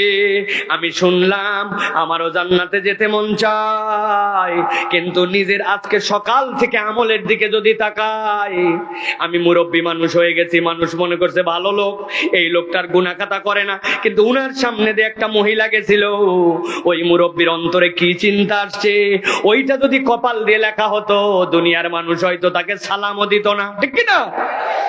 আল্লাহ বলতেছেন আমার বান্দার গুনাহ, আমার বান্দার অপরাধ, আমার বান্দার ভুলে ভরা জিন্দেগি, কিন্তু আমি আল্লাহ নবীকে বলতেছি জান্নাতের এই মুত্তাকিদের বর্ণনা শোনার পরে বান্দা যেন ঘাবড়ায় না যায়। নব্বি ইবাদি, ও আমার হাবিব আপনি আমার বান্দাদেরকে খবর দিয়ে দেন। কি খবর দিবেন? আল্লাহ বলছেন আন্নী আনাল গফুরুর রহিম, আমি আমার বান্দার জন্য চিরস্থায়ী ক্ষমাশীল আর দয়াবান। আমার বান্দার চিন্তা চিন্তা নাই, আমার বান্দাকে আমি জান্নাতে নেওয়ার জন্যই সৃষ্টি করেছি। আল্লাহ রাব্বুল আলামিন বলছেন, দুনিয়ার মানুষ ভালো করে বোঝো, আফালা ইয়াতুবুনা ইলাল্লাহ, এখন তুমি তো জান্নাতে যেতে চাও, কিন্তু তুমি কি জান্নাতে যেতে চাও এমনি এমনি? আফালা ইয়াতুবুনা ইলাল্লাহ, তুমি কি আল্লাহ রাব্বুল আলামিনের জন্য আল্লাহ রাব্বুল আলামিনের কাছে একবার তওবা করবে না? আল্লাহ বলতেছেন ওয়াস্তাগফিরুনাহু, আর কি তুমি আল্লাহ রাব্বুল আলামিনের কাছে ইস্তেগফার করবে না? আল্লাহু গফুরুর রহিম, আল্লাহ বলছেন তিনি তো গফুরুর রহিম, তুমি কি তারপরেও তার কাছে তওবার ইস্তেগফার করবে না? আল্লাহ অন্য আয়াতে বলছেন কুলিয়া ইবাদিয়াল্লাযিনা, ও আমার বান্দারা, আপনি নবী বলে দেন, যারা তোমরা আসরাফু বাড়াবাড়ি করেছো আলা আনফুসিহিম, তাদের অন্তরের উপরে, লা তাকনাতু রহমাতিল্লাহ, আল্লাহর রহমত থেকে তুমি নিরাশ হয়ো না। ইন্নাল্লাহা ইয়াগফিরুয যুনুবা জামিআ, নিশ্চয় জেনে রাখো তোমার রব তোমার যত গুনাহ সবগুলাকে ক্ষমা করতে পারেন। সুবহানাল্লাহ। প্রিয় ভাইয়েরা, তাহলে এই আয়াত তিনটা যেটা বললাম, এই আয়াতে কারিমার আলোকে আমাদের দুইটা সিদ্ধান্তে আসতে হবে। এক নম্বর, যে দুনিয়াতে আল্লাহ রাব্বুল আলামিন তার মুত্তাকি বান্দাদেরকে জান্নাতে ঢুকাতে চান, কিন্তু আমরা আমাদের দুনিয়াতে যে আমল আখলাক গুনাহ খাতা এইগুলাতে ধরা পড়ে যাওয়ার কারণে গুনাহ খাতা নিয়ে জান্নাতে আসলে ঢোকা সম্ভব নয়, ঠিক কি না? তাহলে আমরা জান্নাতে যেতেও চাই, আবার আমাদের গুনাহ খাতাও আছে, তাহলে আমাদের কাজ কি? তাহলে আমাদের কাজ হচ্ছে আল্লাহর কাছ থেকে গুনাহ খাতার জন্য ক্ষমা নেওয়া, ঠিক কি না? ভালো করে এই জিনিসটা বোঝেন কিন্তু ভাই, জান্নাতে যেতে চাই, গুনাহ খাতা আমাদের আছে, তাহলে জান্নাতে যাওয়ার জন্য আমাদের কি লাগবে? আল্লাহর কাছ থেকে আমাদের ক্ষমা নেওয়া লাগবে, ঠিক তো? এ কথায় একমত তো আমরা? এখন কথা হচ্ছে, জান্নাতে যাওয়ার জন্য তো আমরা ক্ষমা চাই, আল্লাহর কাছে ক্ষমা নিতে হবে, কিন্তু আমরা কি কোরআন হাদিসের আলোকে প্রকৃতার্থে জানি যে আল্লাহ রাব্বুল আলামিনের কাছে ক্ষমা পাওয়ার কোরআন সুন্নাহর আলোকে আসলে উপায় কি কি? প্রিয় ভাইয়েরা, আমি আপনাদের কাছে বলবো, দিল দিয়ে অন্তর দিয়ে, এই যে কষ্ট করে বসে আছেন দীর্ঘ সময় ধরে, অন্তত এই বার্তাটি আজকে যদি আমরা নিয়ে যাই, তাহলে আপনার আমার জীবন আজকের থেকে ভিন্ন একটা রঙে রঙিন হতে পারে। আমি আপনার কাছে সংক্ষিপ্ত সময়ে বলে দিতে চাই, বান্দা আল্লাহর কাছে ক্ষমা পেতে চায়, কিন্তু কোরআন সুন্নাহর আলোকে একটা বান্দার জীবনে ক্ষমা লাভের সর্বনিম্ন উপায় হচ্ছে 5টা। আমি আপনাদের কাছে জিজ্ঞাসা করব, একসাথে অ্যাক্টিভ ভাবে উত্তর দিবেন।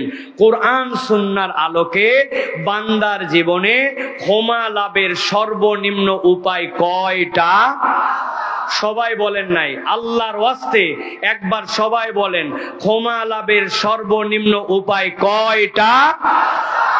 হাতগুলা সব রেডি করেন। এই যে যারা চেয়ারম্যান আছেন, আপনারা মানে চেয়ারে বসে আছেন জন্য চেয়ারম্যান বলছি আপনাদেরকে, হ্যাঁ, আপনারা তো ভিআইপি মর্যাদায় আছেন, আপনারা সহ দাঁড়ানো সহ হাতগুলা সব নিচে নামাবেন। আমি জিজ্ঞাসা করব, আল্লাহর কাছে ক্ষমা লাভের সর্বনিম্ন উপায় কয়টা? একসাথে সবাই হাত তুলে বলবো 5টা। পারবেন না ইনশাআল্লাহ? তাহলে আল্লাহর কাছে ক্ষমা লাভের সর্বনিম্ন উপায় কয়টা? সব হাত ওঠে নাই। আর একটা বার কষ্ট দেব আপনাদেরকে, হাত নামান। আল্লাহর কাছে ক্ষমা লাভের সর্বনিম্ন উপায় কয়টা? মাশাআল্লাহ, হাত নামান। তাহলে এই 5টা শুনবো, আমলের নিয়ত করে চলে যাব। বলেন আল্লাহুম্মা আমিন। 1 নম্বরে, বান্দা যদি আল্লাহর কাছে ক্ষমা পেতে চায়, তাহলে বান্দার 1 নম্বর উপায় হচ্ছে ঈমান এবং নেক আমল। বলেন কি? ঈমান এবং নেক আমল। ঈমান এবং নেক আমল না থাকলে আল্লাহর কাছে ক্ষমা পাওয়া যাবে না। আল্লাহ রাব্বুল আমিন বলছেন, ওয়াদাল্লাহুল্লাযীনা আমানু ওয়া আমিলুস সলিহাতি মিনহুম মাগফিরাতাও ওয়া আজরান আযীমা। আল্লাহ বলছেন, দুনিয়ার মানুষ তোমরা অনেক সময় নিজেরা নিজেদের সাথে ওয়াদা করো। আপনি বাজার করতে গেছেন, আপনার বাচ্চা ফোন করে বলে দিছে আব্বা আমার জন্য একটা চিপসের প্যাকেট আনবে, আব্বা আমার জন্য একটু ললিপপ আনবে, আমার জন্য চকলেট আনবে। আপনি বলছেন ঠিক আছে নিয়ে আসবো রে বাপ। আপনি স্ত্রীর সাথে ওয়াদা করছেন সামনে হাতে পয়সা আসলে তোমার জন্য একটা দামি শাড়ি কিনে দিব, কিন্তু ওই শাড়িটা আপনি কিনে দিতে হয়তো পেরেছেন বা পারেন নাই। বান্দা আল্লাহর সাথে দুনিয়ার বুকে সাক্ষী রেখে ওয়াদা করে বান্দার সাথে, কিন্তু ওই ওয়াদা রাখতেও পারে আবার ওয়াদা ভেঙেও ফেলে। কিন্তু আল্লাহ অদ্ভুত ভাবে বলতেছেন আল্লাহর কোনো ওয়াদা করা লাগে না, কিন্তু রব্বুল আমিন নিজেই নিজের সাথে ওয়াদা করতেছেন ওয়াদাল্লাহ, আমি আল্লাহ ওয়াদা করলাম আল্লাযীনা আমানু, যারা ঈমান আনবে, ওয়া আমিলুস সলিহাত, আর ঈমান আনার পরে ওই বান্দারা বসে থাকে না, নেক কাজ করবে।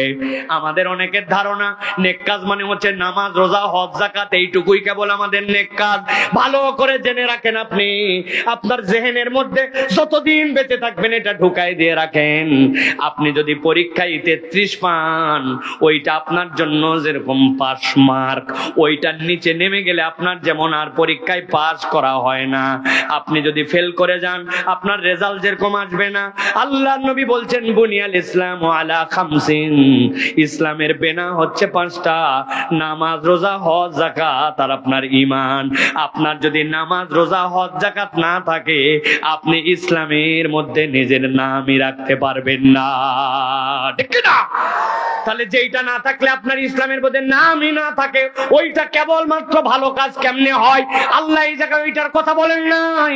আল্লাহ এই জন্য বলছেন আমানু ওয়া আমিলুস সলিহাত, ঈমান আনার পরে আমার বান্দা যেন কিছু নেক কাজ করতে শুরু করে। ওই নেক কাজগুলা কি কি নবীজি ডিটেইলস বলে দিয়েছেন। আপনি আমিও যদি একটু চিন্তা করি তাহলে আপনি আমি সেইগুলাও বের করে ফেলতে পারবো। নবীজি বলছেন লিল মুমিনি আলাল মুমিনি সিত্তু খিসাল, এক মুমিনের জন্য আর এক মুমিনের কমসে কম 6টা দায়িত্ব আছে। হাঁচি পড়লে আলহামদুলিল্লাহ বলবে, এটাও একটা নেক কাজ।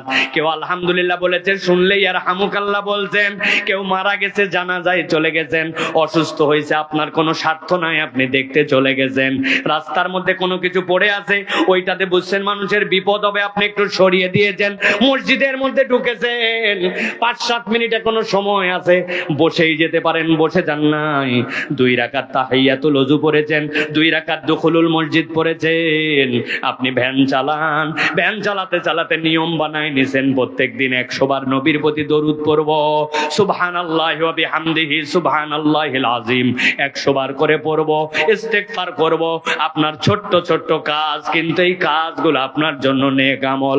আল্লাহ বলতেছেন নবী আপনি বলে দেন যেই বান্দারা ঈমান আনার পরে এই স্বেচ্ছায় নেক আমল করবে আল্লাহ রাব্বুল আমিন অটোমেটিক ওই বান্দাগুলার গুনাহ খাতা মাফ করে দিবে। আল্লাহ রাব্বুল আমিন বলছেন মিনহুম মাগফিরাতাও ওয়া আজরান আযীমা, আমার বান্দাকে কেবল আমি রব্বুল আমিন ক্ষমাই করব না, আমি রব্বুল আমিন আমার বান্দাকে maaf করার সাথে সাথে জান্নাতে যাওয়ার পরে আমার বান্দাকে আমি দিদার দিয়ে দিব, সুবহানাল্লাহ। কিন্তু আমরা নেক কাজের সাথে নাই, কত সময় এলোমেলো নষ্ট করি, কত দিকে পার করি। কিন্তু আমাদের জীবনে যদি তাকাই, আমাদের জীবনে নফল আমল, আমাদের জীবনে এক্সট্রা আমল নাই। সোমবার দিন রোজা রাখে না, মুরব্বী হয়ে গেছে এখন পর্যন্ত, বৃহস্পতিবার শীতের দিনেও রোজা রাখে না, মাসের 13, 14, 15 রোজা আছে, এই রোজাটা পর্যন্ত রাখে না। চিন্তা করছে রোজা রাখা বিরাট কঠিন কাজ, অথচ আল্লাহ বলতেছেন বান্দা তোর আমল নামায় গুনাহ খাতা ভরা, তুই না আল্লাহর কাছে মাপ পেতে চাস, আমি আল্লাহ ক্ষমা লাভের একটা উপায় বলে দিলাম। ঈমানের সাথে বান্দা যখন এই সকল উদ্বৃত্ত নেক আমল করে আল্লাহ তার বান্দাদেরকে মাফ করে দেন, সুবহানাল্লাহ। তাহলে এখন থেকে আমরা এরকম কিছু নেক কাজ বাড়াতে পারবো বা ইনশাআল্লাহ? নিজেদের জীবনে পারবো তো ইনশাআল্লাহ? আল্লাহ যেন আমাদেরকে তৌফিক দান করেন, এটা 1 নম্বর। 2 নম্বরে আল্লাহ রাব্বুল আলামিন বলতেছেন আমার বান্দা যদি আমার কাছে ক্ষমা পেতে চায় তাহলে আল্লাহর কাছে বান্দাকে ক্ষমা চাওয়া লাগবে। কি বলছি? আল্লাহর কাছে বান্দাকে ক্ষমা চাওয়া লাগবে। বান্দা যদি আল্লাহর কাছে ক্ষমা না চায়, রব্বুল আলামিন বান্দাকে ক্ষমা করেন না। আল্লাহ কি বলছেন শোনেন, আল্লাহ বলছেন ওমাই আমাল সুআন, তোমাদের মধ্যে কেউ যদি কোনো অপরাধ করে, আও ইয়াজলিম নাফসাহু, অথবা যদি নিজের জীবনের উপরে জুলুম করে, সুম্মা ইস্তাগফিরিল্লাহ, অতঃপর আল্লাহর কাছে ক্ষমা চায়, ইয়াজিদিল্লাহ গফুরার রহিমা, আল্লাহ বলতেছেন আই বান্দা, ওই রবকে সাথে সাথে সে গফুর আর রহিম হিসাবে পেয়ে যাবে। তার মানে ক্ষমা থেকে আল্লাহর কাছে নাম এন্ট্রি করাতে চাইলে, ক্ষমা প্রাপ্তদের তালিকায় অন্তর্ভুক্ত হতে চাইলে আল্লাহর কাছে ক্ষমা চাওয়া লাগবে। ঠিক বলছি তো ঠিক? কিন্তু এই জায়গায় বিরাট বড় মামলা আছে। আমরা আল্লাহর কাছে ক্ষমা হয়তো চাই, কিন্তু আমাদের ক্ষমা চাওয়াটাই একটা বেয়াদবি। অনেকের মাথায় ধরে নাই, হুজুর আমি ক্ষমা চাই, আবার আমি বেয়াদব কেমনে হলাম? আমি আপনার কাছে একটি এক্সাম্পল দেই, তাহলে আপনার মাথা পরিষ্কার হয়ে যাবে। আমরা সালাম ফিরাই, আসসালামু আলাইকুম ওয়া রাহমাতুল্লাহ, আসসালামু আলাইকুম ওয়া রাহমাতুল্লাহ, আল্লাহুম্মা আমিন। আচ্ছা কিনা ভাই? কি বলছেন এর মধ্যে? ইমাম সাহেব কি বলছে এর মধ্যে? রব্বানা আতিনা ফিদ দুনিয়া হাসানাতাম রব্বানা যালামনা আনফুসানা, এই তো নাকি?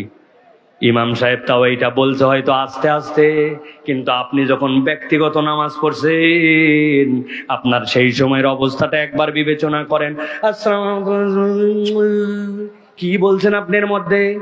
আপনি বোঝেন নাই আপনি কি বলছেন এর মধ্যে। আপনি হয়তো বলছেন রব্বানা যালামনা আনফুসানা রব্বানা আতিনা ফিদ দুনিয়া, এরকমই বলছেন। কথা বলেন। আমি আপনাকে উদাহরণ দিয়ে বোঝাতে চাই।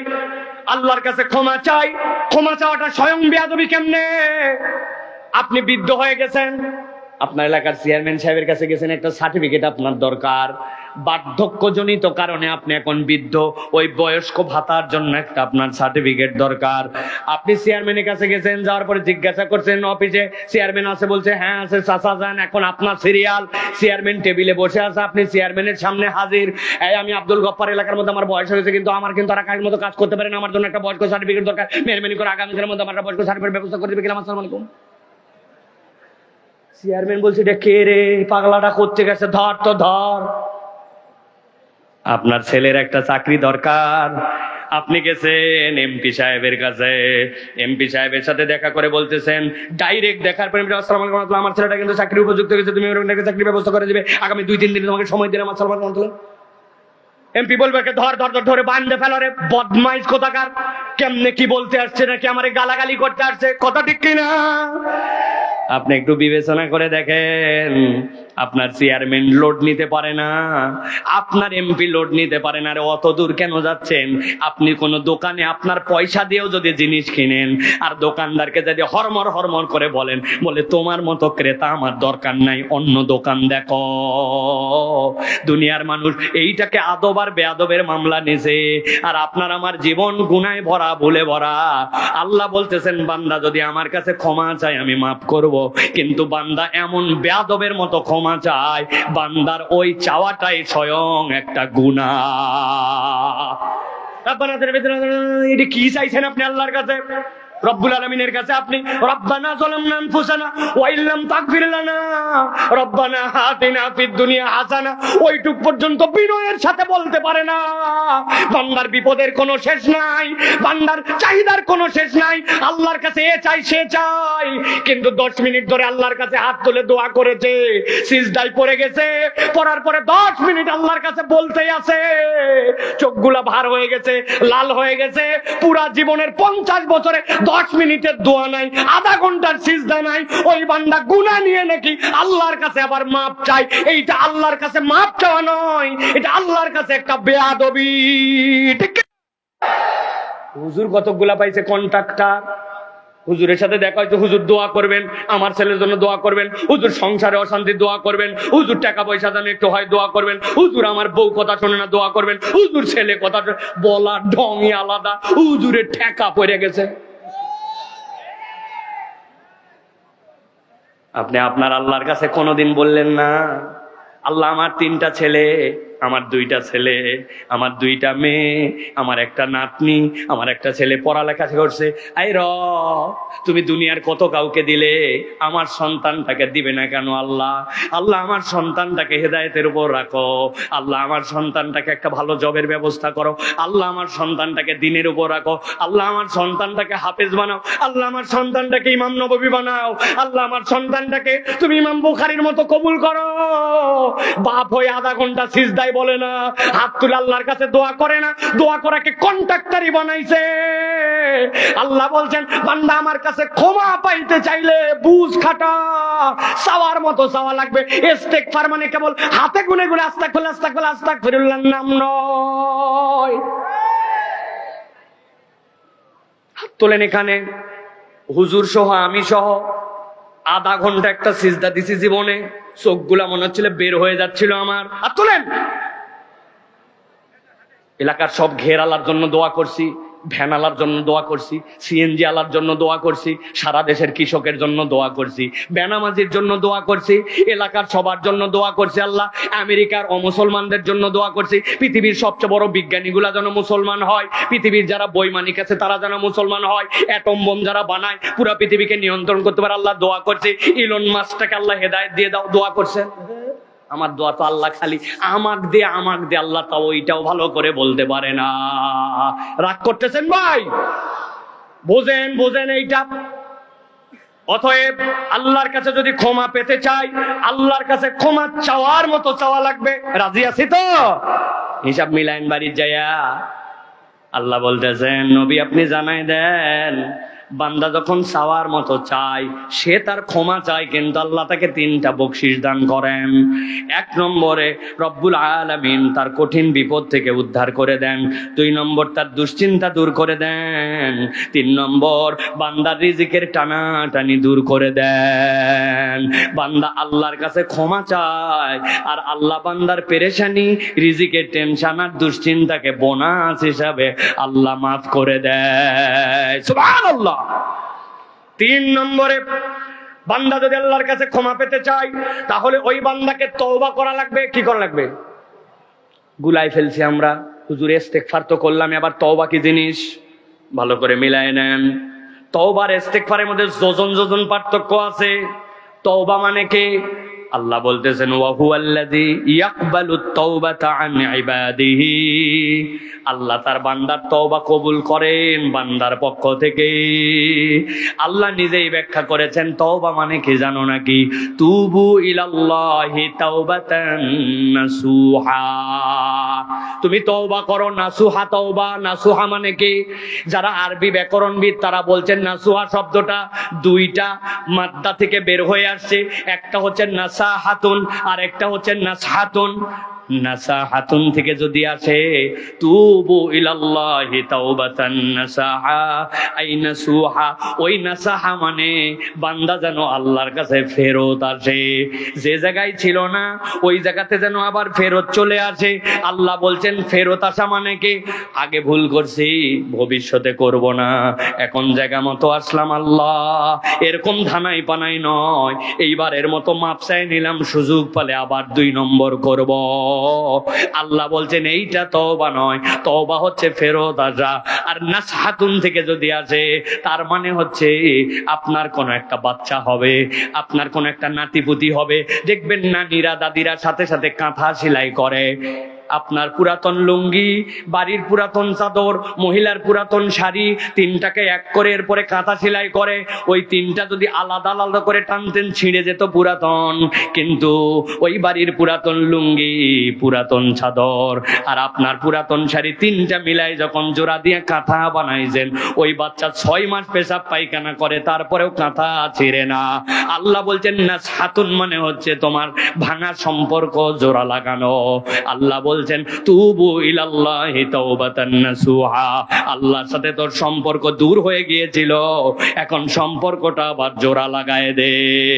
আল্লাহ এই জন্য বলছেন ওয়া হুয়াল্লাযী ইয়াকবালুত তাওবাতা আন ইবাদিহি ওয়া ইয়াফু আনিস সাইয়্যাত ওয়া ইয়ালামু মা তাফআলুন। একবার যদি বান্দা তওবা করে ফেরত আসে, আল্লাহ বান্দার সব জানা গুনাহ মাফ করে দেন। সুবহানাল্লাহ। তাহলে ধানাই বানাই না, ভক্কর চক্কর না যে এখন বেকায়দায় পড়ছি আমাকে মাফ করে দেন আর একবার সুযোগ দেন পূর্বের ভুলগুলা শুধরায় নেব, মানে যে কয়টা হুজুর মারা বাদ আছে ওইগুলা কেউ সাইজ করব, তাই না ভাই? এই তওবা না। তওবা মানে জায়গা মতো ফেরত আসা। তাহলে 1 নম্বর বলেছি ঈমান এবং নেক আমল, 2 নম্বর বলেছি আল্লাহর কাছে ক্ষমা চাওয়া, 3 নম্বর বলেছি তওবা। বাকি আছে কয়টা? 2টা। ভালো করে খেয়াল করেন। 4 নম্বরে তাকওয়া অর্জন করা। কি করা? আল্লাহ রাব্বুল আলামিন বলছেন ইন্নাল্লাযীনা ইয়াখশাউনা রাব্বাহুম বিল গায়ব। দুনিয়ার বুকে মানুষ যখন আল্লাহকে ভয় করে চলতে শুরু করে, ওই বান্দা যখন একবার হিসাব মিলায় রব্বুল আলামিনের সামনে আমাকে দাঁড়াতে হবে, কেউ আমাকে যেইটা দেখে না আমার রব সেইটা দেখে। আল্লাহ বলছেন ওই ভীতিটা যদি একবার বান্দার অন্তরে আসে, অদৃশ্যের প্রতি বান্দা যদি একবার ভীতি এসে যায়, আল্লাহ বলছেন লাহুম মাগফিরাতুন ওয়া আজরুন কাবীর। আমি রব্বুল আমিন আমার বান্দার ওই ভীতি আসার কারণে, ওই ভয় করার কারণে আমার বান্দাকে মাফ করে দে। আল্লাহর কাছে হাত তুলেছে, রব্বুল আমিনের কাছে সিজদায় গেছে, যাওয়ার পরে বলতেছে রব্বুল আমিন আমি ওই ছোট্টবেলায় কোন বাড়িতে একটা বড়ইয়ের গাছ বেরিয়েছিল, আমি ওই বড়ই খাওয়ার জন্য একটা ঢেল মারছিলাম, অনেকগুলা বড়ই পড়ছে, কোন বড়ই 5টা বেছে বেছে খাইছিলাম, এখন ওই গাছও নাই মানুষও নাই, ক্ষমা যে চাইবো ওইখানে যাওয়ার উপায় নাই। কিন্তু এরকম একটা অপরাধ হয়ে গেছে যে এটা আমার হয়তো স্মৃতির মধ্যেও নাই। ছোট্টবেলায় কার সাথে কোন দোকান থেকে বাকি নিয়েছিলাম ওই টাকা আমি দেই নাই, মনেও নাই, দোকানদারও নাই। কত জীবনে আমার এরকম অপরাধ আছে যার কোনো ইয়াত্তা নাই। সাইকেল 5টা বন্ধু একসাথে রাখছিল স্কুলে, একজন শয়তানি করে পেরেক ঢুকায় দিয়ে একজনের টায়ার থেকে হাওয়া বাইর করে দিয়েছিল, কেউ দেখে নাই, জানেও নাই, ওই ছেলে বিপদে পড়ছিল। কিন্তু আমার যেটা একটা অপরাধ ছিল এটা আমার মনেও নাই। আল্লাহ বলতেছেন বান্দা এইগুলা কথা মনে করে করে যখন বলে ওয়া ইন্নাসিনা আও আখতানা রব্বানা ওয়ালা তাহমিল আলাইনা ইসরান কামা হামালতাহু আলাল্লাযিনা মিন ক্বাবলিনা, আল্লাহ তুমি আমার প্রতি এমন বোঝা চাপায়ো না, আমার জানা গুনাহগুলা তুমি ধরো না, আমার অজানা গুনার জন্য ধরো না। আর ভাবতেছে আল্লাহর সামনে দাঁড়ালে সব তো আমল নামায় চলে আসবে। ওই বান্দা আল্লাহকে ভয় করে 1 ফোঁটা চোখে পানি আসতে দেরি নাই, রব্বুল আলামিন বান্দার গুনাহ খাতাগুলা মাফ করে দেয়, গুনাহ মাফ হয়ে যাবে। কিন্তু একটা শর্ত আছে, জনগণের হক যদি মাইরে খান, এই গুনার কোন রকম জনগণের থেকে মাপ না নিলে, বান্দার থেকে মাপ না নিলে আপনার মাপ হবে না। দেশের টাকা বিদেশে পাচার করে দিলেন, ব্যাংক হাওয়া করে দিলেন, দেশের মানুষকে মিথ্যা মামলায় ফাঁসাই দিলেন, আর টপ করে দেশ থেকে বার হয়ে যায়, মনে করছেন বাবা বাবা জম্মের বাঁচা বাইসে গেলাম। আপনি বাঁচেন নাই, কেবল ফাঁসা শুরু, ঠিক কিনা? অতএব বান্দার হক বান্দাকে ফেরত দিতে হবে। ঠিক তো জোরে বলতেছেন। বইয়ের মোহরানা এখনো আদায় করেন নাই, সন্তানের সম্পদ ঠিক মতো ছেলে মেয়ের মধ্যে বন্টন করেন নাই, কবে বাপ মরছে বোনের জমি এখনো দেন নাই, হাজী সাহেব এই বড় দাড়ি নিয়ে ঠিক বলতেছে, আছে কিনা? সব হিসাব বরাবর করেন, হিসাব বরাবর করেন সব। আল্লাহর কাছে যায় কোনো কিচ্ছু এগুলা কুলাবে না। অতএব বান্দার হক এখান থেকে কখনো আপনি তওবা পাবেন না, বান্দার হক আদায় না করলে। এই জন্য প্রিয় ভাইরা আল্লাহকে ভয় করতে হবে, আল্লাহর কাছে ক্ষমা পাওয়ার জন্য। সর্বশেষ যেটা বলবো, বান্দা যদি আল্লাহর কাছ থেকে ক্ষমা পেতে চায় তাহলে বান্দাকে আল্লাহর জন্য দান খয়রাত করা লাগবে। কি করা লাগবে? দান খয়রাত না করলে আল্লাহ রাব্বুল আমিনের কাছ থেকে আপনি ক্ষমা পাবেন না। আল্লাহ কঞ্জুস বান্দাকে পছন্দ করেন না। as-সাখিয়ু হাবিবুল্লাহ, যেই ব্যক্তিরা দান করে আল্লাহ রাব্বুল আমিন তাদেরকে পছন্দ করেন। মুসলমানের থেকে বেশি কঞ্জুস এখন আর কোন জাতি আছে কিনা আল্লাহ জানে। বলবেন হুজুর এত বড় কথা বললেন। আপনাদের এলাকায় পরীক্ষা দিলাম, যেই মসজিদে আপনি জুমার নামাজ পড়েন মুসল্লি কয়জন গত জুমায়? 200 জন হোক, 400 জন হোক, আমি আপনাকে হিসাব নিতে বলবো ইমাম সাহেবদের, এখন সময় নাই জন্য বললাম না। 400 জন মুসল্লি এক জুমাতে, 300 জন মুসল্লি জুমাতে, জুমার কৌটার কালেকশন হয়েছে 500 টাকা। কথা বলেন আছে কিনা? কি ব্যাপার? জুমার কৌটার 500 টাকা হলো কেন? মুসল্লি তো কমসে কম 20টা টাকা দিয়ে মসজিদে শরিক হতে পারে। আমি স্টুডেন্ট, আমার টাকা নাই, আমি দিতে পারি না, এই সকল ভক্কর চক্কর কথা বলে। অথচ ওই বন্ধু সহ খাইতে আসছে চায়ের দোকানে, চা খাওয়ার পর বিল দিতে যাবে, বলতে তুই আমার এলাকায় এসে বিল দিবি না। ওই বলছে তুই দিবি না, তুই দিবি না, তুই দিবি না, ঠেলা ঠেলি ধাক্কা ধাক্কি আছে কিনা। একটা পাঞ্জাবি আয়রন করে 10 টাকা দিয়া, মোবাইলে টাকা ভরায়, ফ্লেক্সি লোড করে, কত কিচ্ছু করে, কিন্তু মসজিদে আসলে আর 20 টাকা বের হয় না। কথা বলেন। শপথ করেন আগামী জুমা থেকে মসজিদে কমসে কম জুমার আমল 20টা টাকা দিয়ে মসজিদে শরীক হব। রাজি আছেন? হাতটা একটু তুললে কষ্ট হবে আপনার ভাই, হাত নামান। মনে থাকবে না আপনাদের জানি, কারণ ওই যে একটা কৌটা আছে আমাদের সামনে, ছেড়ে দিবে, কৌটা আগুনের বেগে বার করে। আমি তো বুদ্ধি বার করতেছি, ইনশাল্লাহ এটা সারা দেশে আন্দোলন করব। আর কৌটাতে কালেকশন হবে না, ব্যাগ নিয়ে এক ধরনের লোক থাকবে, আপনার সামনে যাবে, টাকা না দেওয়া পর্যন্ত সামনেতে সরবে না। আরো বুদ্ধি আছে, যদি বলে পকেটে টাকা নাই, তাহলে 100 টাকার 20টা নোট নিয়ে রাখবো ওই পকেটে, যে বেটা আদায় করতে যাবে বলবে 20 টাকা হাওলাত দিলাম, নেন, বিকাল বেলা ফেরত দিবেন, তাও এর ভিতরে টাকা দেন। ঠিক কিনা ভাই? কেন এত প্রেসার দিয়ে বললাম? 300 মুসল্লি হয়, 20 টাকা দিলে সপ্তাহে 6000 টাকা হয়, 4 জুমায় 24,000 টাকা হয়। 200 মুসল্লি হয়, 20 টাকা করে দিলে 4000 হয়, 4 জুমায় 16,000 টাকা হয়। মসজিদের ইমামের বেতন 5,500 6,000 টাকা। ঢাকার বুয়ার থেকে বেতন কম, অথচ মসজিদ অন্যের দিকে মুখাপেক্ষী। আমরা কন্ট্রিবিউট করলে মসজিদগুলা কারো দিকে মুখাপেক্ষী হতো না। ঠিক কিনা? এই যে ঠিক জোরে বলছেন, কিন্তু আগামী জুমাতে আপনার মনে থাকবে না, বলবে হুজুর নতুন জামা পরে গেছিলাম তো, ওই জন্য পকেটে টাকা ছিল না। হাই রে বাবা রে বাবা। বলছেন হুজুর এগুলো আপনি কেমনে বলতেছেন? জানেন, আমার মসজিদের মুসল্লি যেখানে 10 বছর খুতবা দেই, এই যে যারা ক্যামেরাম্যান, এগুলা সব আমাদের মসজিদের মুসল্লির, এগুলা ক্যামেরাম্যান এরা সব। এরা তাছাড়া জীবনে এত দূরে এই জায়গায় আসতো না, এদের আসা যাওয়ার খরচ 2-3 হাজার টাকা। এগুলো সব ঢাকার লোকজন, এরা সব, এরা জানে। মসজিদে টাকা গুনছে, টাকা গুনে আমার মসজিদের মুয়াজ্জিন এসে বলছে হুজুর আজকে 57টা 1 টাকা দামের কয়েন। আমি বললাম অনেক লোক আছে 1 টাকার 20টা কয়েন নিয়ে ফেলছে বেটা। বলছে হুজুর আন্দাজে বুঝ দিয়েন না, দেশের লোক এত পাগল হয় নাই যে 1 টাকার 20টা কয়েন নিয়ে আসবে।